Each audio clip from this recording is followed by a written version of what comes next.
Sabi, so, tingnan nyo ginagawa niyo, tingnan nyo sa exam ninyo. Alam niyo ba ninyo, binigyan ko kayo ng cards. Tama yun eh? Tama yun eh? Oo. Binigyan kayo ng cards, hindi kayo ng plano ano dapat isagot. Hindi pinaplano yan eh. Ilan sa inyo gumawa ng study notes? Ha? Ilan sa inyo gumawa? O, ilan nyo, kunti lang. Yung iba, ano kayo? Lahat-lahat, may lagay yung ulo nyo?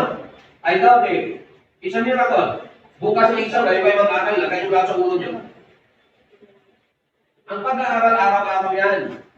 Araw-araw, kaya na, pagdating ng examination period, anong tawag? Review. Re, which means again. View again. Bakit? Kasi nag-aaral na kayo araw-araw noon eh.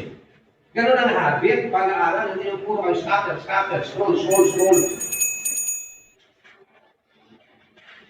Problema kasi, pinag-aaralan nyo sa cellphone. Kaya pag tumunog ang ringtone ng cellphone ninyo, you will be tempted to open it. Pag kayo nag-aaral, put off your cellphone.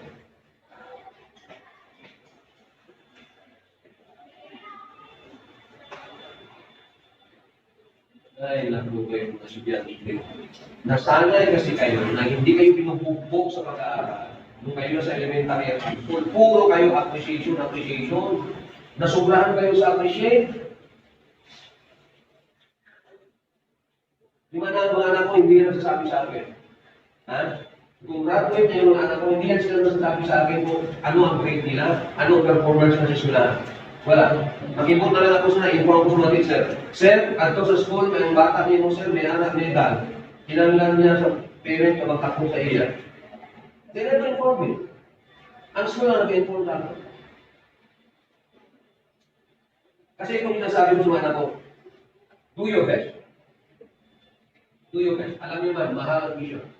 Yan yung sabi mo ganun. Mahal ang mission. Ang pinagbabayad natin dyan, galing yan sa pawis ng grupo. Hindi yan galing sa pananakaw. Mahal ang gasto sa pag-aaral. Kaya do your best. Yun ang sabi ko kanina. I'm not saying na i-perfect ko lahat. I'm not saying na i-engagement. Ano saying that? Ipasa lang.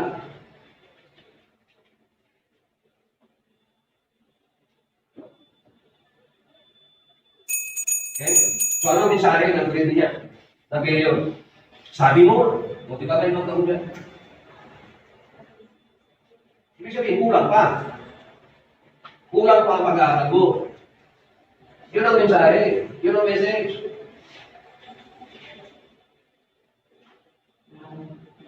Ito lang Franklin. Pasensya na kayo ha. Hindi ko pinapakita yung motivation. Hindi ko pinapakita yung pag-isip ko. Kung ito dyan. Pasensya na kayo. Pero this is what I'm going to tell you. I never cheat giving my grades to you. If you receive that grade, you deserve that.